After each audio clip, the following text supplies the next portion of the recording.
Alors sans plus tarder, est-ce qu'il y a la joie ce soir? Non, est-ce qu'il y a la joie? On va recevoir son serviteur dans la maison de mon Père. Il y a de la joie, joie, joie, joie. Alléluia. Dans la maison de mon Père, il y a de la joie. Joie, joie, joie.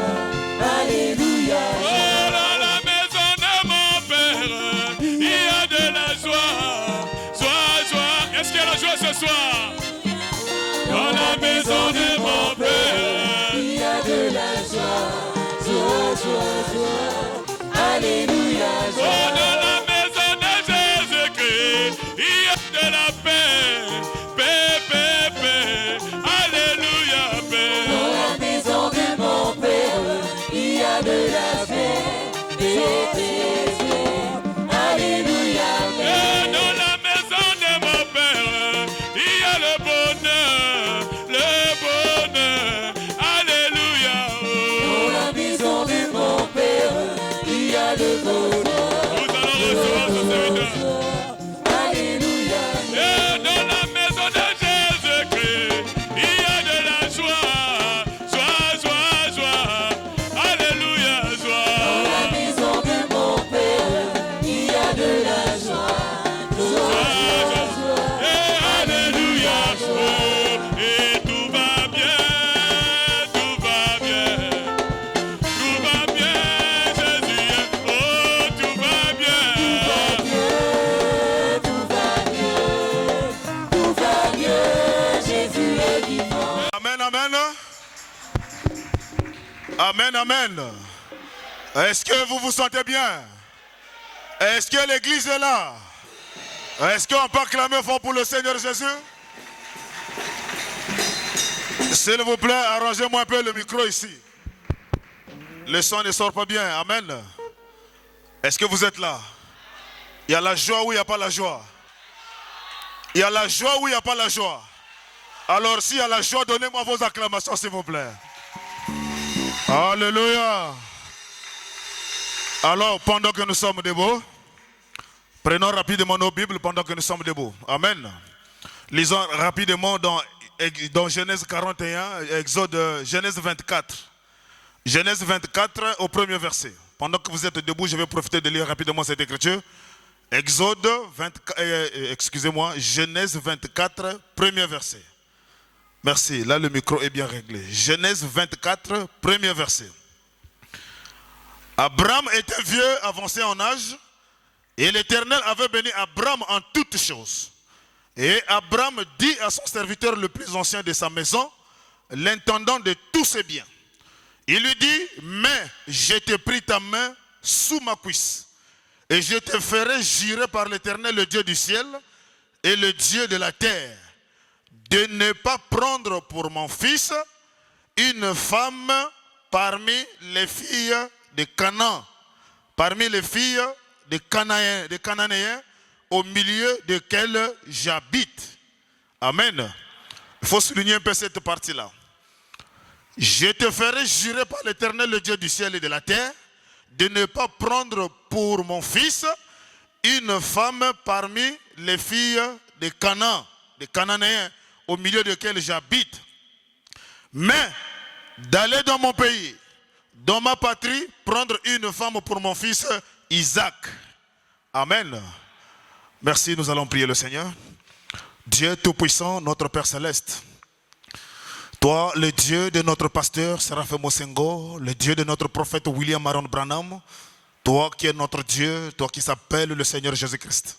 Tu sais, le but pour lequel nous sommes ici, notre Dieu, c'est pour bénir, officialiser ce mariage. Tu as commencé avec nous depuis le matin, oh Dieu, jusqu'à la mairie. Et voici la dernière phase, la phase de l'église de notre Dieu. Toi qui as béni le premier couple à l'Éden, oh Dieu, nous croyons que ta présence est ici pour bénir encore ce couple ce soir. Alors que nous nous attendons à toi, bénis toutes choses. Laisse que l'honneur et la gloire te reviennent au nom de Jésus-Christ. Amen. Vous pouvez vous asseoir sous vos acclamations. Amen, amen. Oh, est-ce que vous êtes là? J'ai trouvé la grâce devant Dieu et qui m'a honoré par le canal de notre pasteur de me tenir devant sa chair pour unir ce couple dans le lieu sacré du mariage. Est-ce que vous vous sentez bien? Est-ce que vous vous sentez bien? Il y a la joie ou il n'y a pas la joie? Dieu ne change pas sa manière de faire, mais il change des costumes. Amen, amen. Alors j'ai un petit sujet pour ne pas trop tirer en longueur. Depuis le matin, nous sommes debout. Nous étions à la mairie, à la dot, et nous sommes là à l'église. Amen.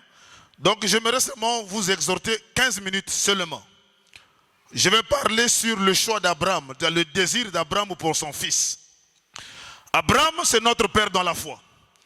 Il était dans le pays de Ur, mais il a entendu une voix qui lui a dit, sors de la maison de ton père et va dans un pays étranger que moi, Dieu, je te montrerai. Abraham a quitté ce pays, il est parti dans un autre pays. Et ce pays s'appelle Canaan. Et quand Abraham est arrivé dans ce pays, il y avait bel et bien des habitants dans ce pays. Il y avait des femmes, il y avait des garçons. Mais ils avaient un comportement qui était différent de la foi d'Abraham. Et Abraham n'avait pas d'enfant. Dans sa jeunesse, Dieu lui a fait grâce, il a trouvé un fils. Et il lui a donné le nom d'Isaac. Et quand Isaac est né, il a grandi. Ses yeux, comme tous d'autres garçons, ils pouvaient contempler les jeunes filles de ce pays. Mais Abraham a regardé, il dit, mon fils ne doit pas prendre pour femme les filles de ce pays. Est-ce que vous êtes là? Pourquoi Abraham pouvait-il dire, ne prends pas une fille parmi ces filles ici? Il dit, retourne plutôt là où je suis né, là où j'ai grandi, dans la maison de mon père. Ici, Abraham cherchait une femme qui avait le lien de sang. Est-ce que vous êtes là? Et ici, le lien de sang, ce n'est pas le sang qui coule dans nos veines, mais les origines de l'éternité. Alors, Abraham appelle son serviteur le plus ancien. Mets ta main sur ma cuisse. Ne prends pas pour mon fils une fille parmi les gens qui habitent ici. Alors j'ai sondé les Écritures, pourquoi Dieu pouvait-il parler par Abraham, lui interdisant de prendre les filles des Cananéens. Est-ce que vous êtes là? Alors quand je suis allé sonder dans Ésaïe chapitre 3, le verset 16, Dieu, quand il a regardé ces jeunes filles, Ésaïe 3, 16, l'Éternel dit, parce que les filles de Sion sont orgueilleuses. Est-ce que les gens sont là?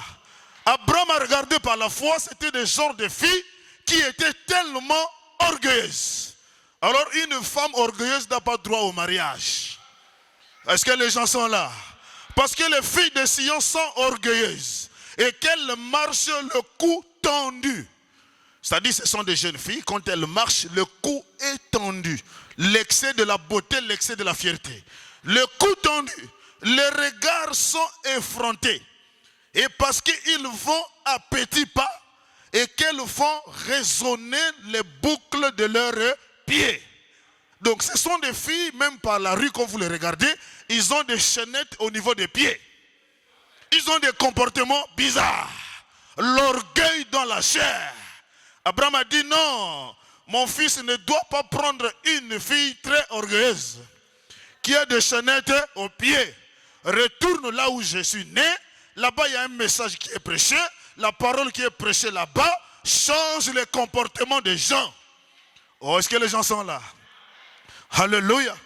Et au verset 17 de Genèse 3, 17.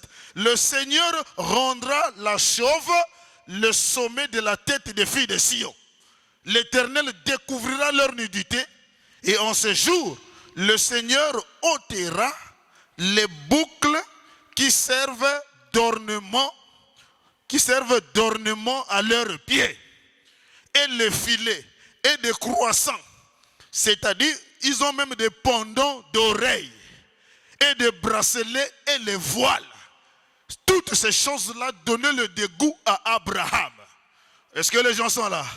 Alors nous ici aussi ce soir, nous avons trouvé un fils d'Abraham qui n'a pas suivi la beauté des filles de l'extérieur, mais il a eu le goût qu'avait son père Abraham. Est-ce que les gens sont là? Il n'est pas allé choisir n'importe qui, mais il a choisi une fille selon le goût d'Abraham. Et quel était le goût d'Abraham? Alléluia. Est-ce que les gens sont là? Le goût d'Abraham, vous allez lire ça dans Proverbe. Dans Proverbe chapitre 12, le verset 4. Proverbe chapitre 12, le verset 4. Une femme vertueuse est la couronne de son mari. Mais celle qui fait honte est comme la carie dans les eaux. Donc Abraham avait besoin d'une femme qui a le carrure, qui a le caractère, qui a le respect. Proverbe 14, le premier verset. Là-bas il est dit, une femme sage bâtit sa maison.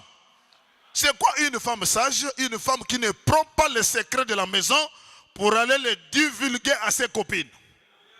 Ça, ce n'est pas une femme sage. Donc, Abraham avait besoin de telle femme-là. Alléluia. Une femme sage bâtit sa maison. Mais la femme insensée la renverse de ses propres mains. Au Proverbe 18, verset 22. Celui qui trouve une femme trouve le bonheur. C'est une grâce qu'il obtient de l'Éternel. Est-ce qu'on peut acclamer fort le Seigneur Jésus? Donc, ici présent, nous avons notre bien-aimé, le frère Théo, qui a trouvé grâce devant Dieu d'obtenir une bonne femme selon le désir d'Abraham. Amen, amen. Alors, pour ne pas trop tirer en longueur, des gens sont fatigués, nous allons entrer proprement dans notre cérémonie dite du mariage. Amen, amen. Il est dit dans la Bible, dans Genèse 24, le verset 24, l'homme quittera la maison de son père, s'attachera à sa femme et les deux deviendront une seule chair. Donc l'homme doit quitter la maison de son père pour venir ici, pour qu'il soit uni dans le lieu sacré du mariage. Nous appelons le frère Théo de quitter la maison de son père, de venir ici pour que le mariage soit célébré sous vos acclamations.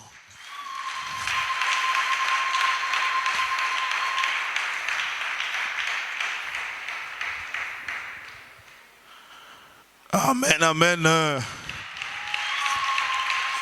Chantez s'il vous plaît pendant que l'homme de Dieu est en train de monter, le serviteur de Jéhovah aujourd'hui.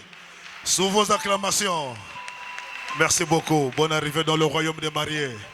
Que Dieu vous bénisse. On se met ici. Amen. L'homme quitte la maison de son père. Il est maintenant ici. Maintenant, à qui demanderai-je s'il accepte de donner cette femme comme épouse à ce monsieur présent ici? À qui demanderai-je dans la salle qui donnerait sa fille au mariage, qu'elle prenne sa fille et qu'elle l'amène ici, sous vos acclamations. Quand Dieu criait, les anges chantaient, ils disent tous que tout était bon, du premier jour jusqu'au 6e jour. Alors la chanson changea, il n'est pas bon que l'homme soit seul. Où est l'os de mes os? Où est la chair de ma chair? Où est l'os de mes os? Où est la chair de ma chair? Voici l'os de mes os. Voici la chair de ma chair. Voici l'os de mes os. Voici la chair de ma chair. Amen, amen. Amen et amen. Chers bien-aimés, nous sommes assemblés ici devant Dieu et devant ce groupe de gens pour unir cet homme et cette femme dans le lieu sacré du mariage. Ce qui est recommandé par Saint Paul comme étant une chose honorable parmi tous. Par conséquent, il n'est pas demandé à personne d'y entrer imprudemment ou légèrement, mais plutôt de façon convenable avec modestie et dans la crainte de Dieu. Les deux personnes ici présentes sont venues pour être unies dans ce lieu sacré du mariage. Et s'il y a des gens ici dans la salle qui peuvent montrer un motif valable pour lequel qu'elles ne devraient pas être légalement unies dans ces lieux sacrés du mariage, qu'ils le disent, sinon qu'ils ferment la bouche jusqu'à ce que nous quitterons la terre. Amen. Donc je répète la question. Si ici dans la salle, il y a des gens qui ont un motif valable qui permettrait que ce couple ne soit pas uni dans le lieu sacré du mariage, soulevez la main et on ne va plus continuer. 1 minute.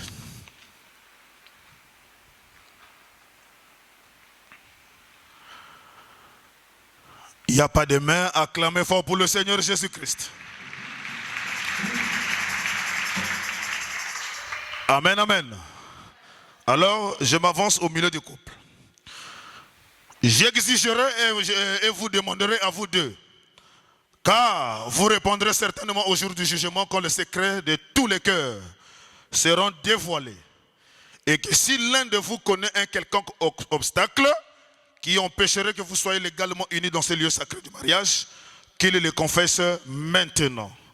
Car, soyez-en assurés, tout couple qui est uni autrement que l'autorise la parole de Dieu, son mariage n'est pas légal. Frère Théo, avez-vous un motif valable qui vous empêcherait que ce mariage soit uni ce soir? Aucun motif. Sous vos acclamations. La sœur ici présente, avez-vous un motif valable qui vous empêcherait que ce mariage ne soit pas uni dans le lieu sacré du mariage? Aucun motif, pasteur. Aucun motif, sous vos acclamations. Amen, amen. Alors, mais croyons bien entendu que vous avez considéré cet engagement solennel que vous allez bientôt prendre, et que vous êtes donc préparés à y entrer sur la même base, avec respect, sagesse et modestie, dans la crainte de Dieu. Je vous demanderai de m'accorder, de me donner vos bagues de mariage et de me les déposer sur ma Bible. Amen. Les bagues seront posées dans Matthieu 19. Que personne ne sépare ce que Dieu a uni. Amen.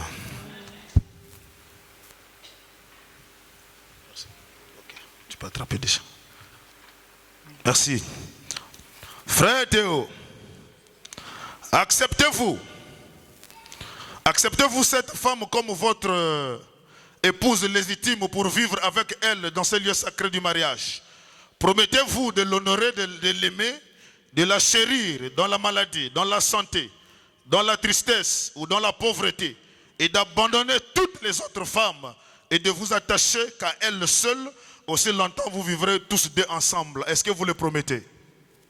Je le promets, pasteur. Sous vos acclamations. Ma précieuse sœur ici, acceptez-vous de prendre M. Théo comme votre futur époux légitime, de vivre avec lui dans ces lieux sacrés du mariage? Promettez-vous devant Dieu, devant les hommes, de l'honorer, de l'aimer, de la chérir dans la maladie, dans la santé, dans la richesse ou dans la pauvreté, d'abandonner tous les autres hommes, de vous attacher qu'à lui seul? Aussi longtemps vous vivrez tous deux ensemble. Est-ce que vous le promettez? Je le promets de tout cœur, pasteur. Acclamez fort le Seigneur Jésus-Christ. Alors, pour concrétiser ce que vous venez de faire, je demanderai au frère Théo de prendre l'agneau, la bague de sa future épouse, de la placer déjà sur le doigt. Et ça n'entre pas dans le silence. Ça entre avec de belles paroles qui doivent toucher le cœur de sa future épouse.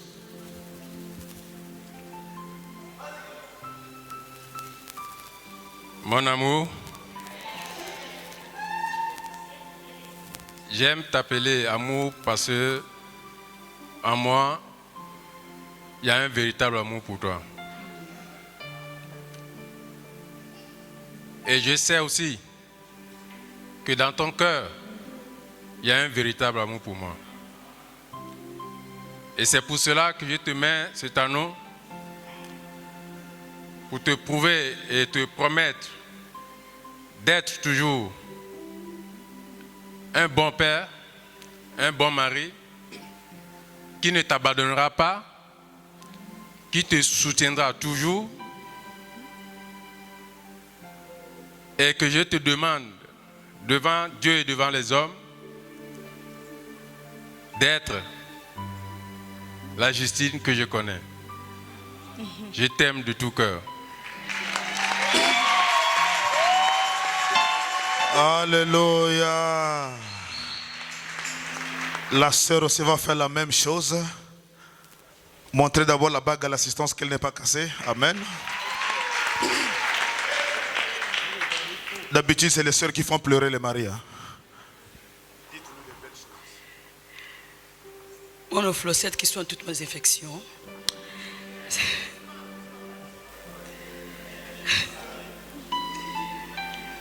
Je te dis merci. Merci beaucoup. Parce que tu es Nero. Malgré les difficultés. Volume. Je te dis merci beaucoup pour ce que tu as fait. Tu es un héros. Merci beaucoup. Parce que je n'imaginais pas quelque chose que je mariais un jour. Mais je remercie Dieu d'abord pour ce que Dieu a fait pour moi. Théo, je te dis je t'aime. Je serai une bonne femme pour toi.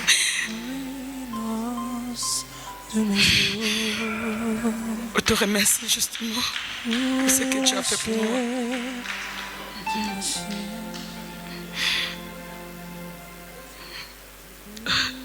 Je te bénis franchement, ce que tu as fait pour moi. Sous vos acclamations. Alléluia. La sœur est restée reconnaissante. Amen, amen. Alors, ils vont poser leurs mains sur la Bible. La sœur met sa main, la première, pour montrer qu'elle sera soumise à la parole et dominée par la parole. Et l'homme met la main au-dessus de son épouse pour montrer que c'est elle qui dominera à son épouse. Amen. Et la première personne qui a béni ce mariage, c'était Dieu. Là-bas en Éden. Et comme Dieu est invisible, il est toujours représenté par des hommes.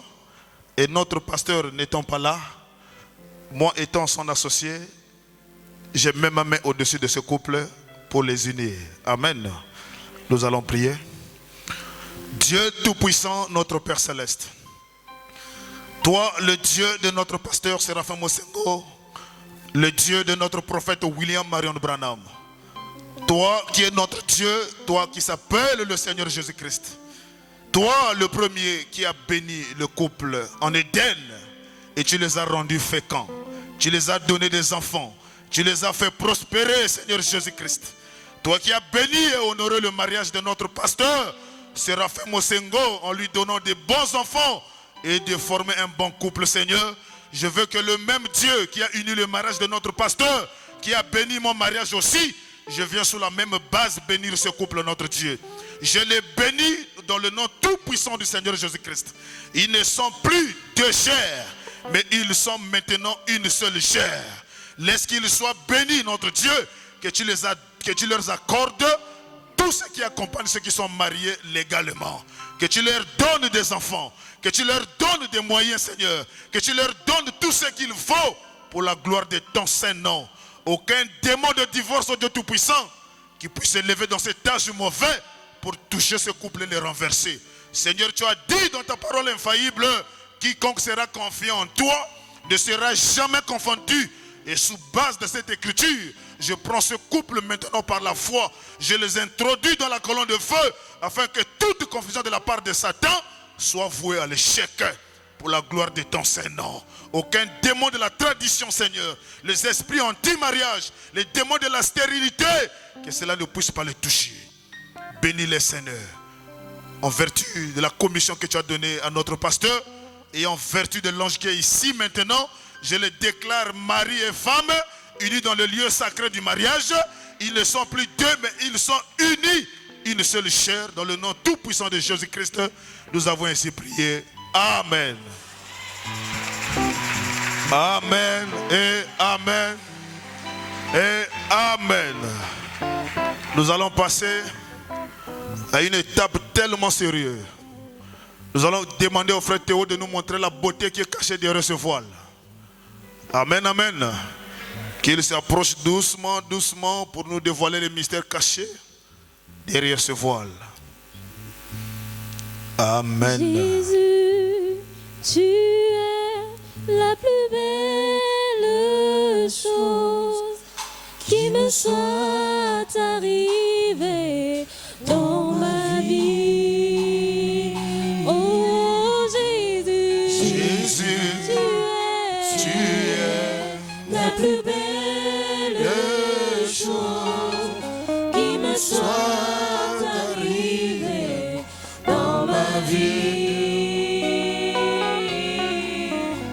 Écoute la conclusion d'un homme de 50 ans et la fin de mon discours résumé de ma vie. oh, frère Théo, Écoute la conclusion. dis-nous comment tu la trouves ce soir. Comment vous la trouvez ce soir? Oh, la plus belle. Sous vos acclamations, elle est la plus belle femme de ce soir. Mon ma précieux sœur, comment vous trouvez le frère Théo ce soir? Comment vous le trouvez? J'ai les palpitations qui l'énervent, pasteur.